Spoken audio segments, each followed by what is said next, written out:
the standard things of saying exercise and nutrition, they weren't very important when you're 30 or 40 or 20, but when you reach the age of, say, 55, whatever patterns you set,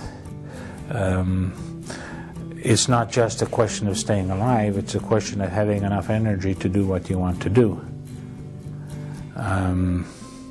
I used to be very involved with the hiking club, and you have to balance things much more carefully than before. You can go at a certain speed sometimes, but you can't go faster. And that's, I'm sure that goes up to every range, whether people are in walkers or people in good shape like myself.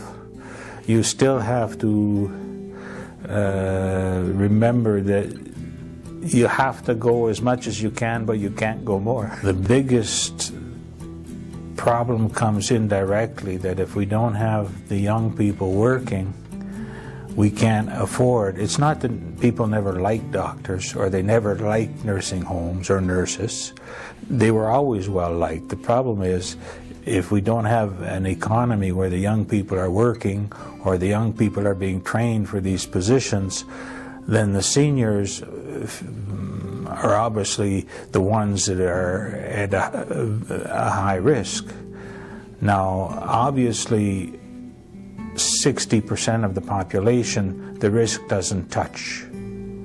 60% of the population, we do have doctors, we do have access to get into these things, but for 40% of the population,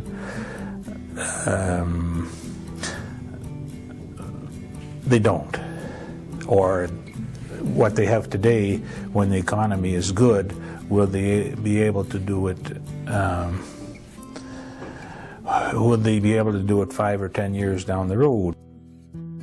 We get to choose, say, 80 to 90% of what makes life good for us, basically by choosing the books we read or the music we listen to. Especially now, you have the computer and you can get on, you know, everything from Beethoven to whatever you like.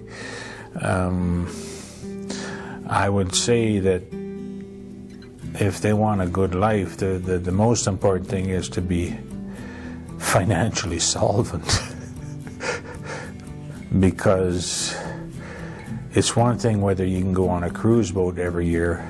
It's another thing if you can't visit your brother or your sister that lives in Toronto because you can't afford the bus fare.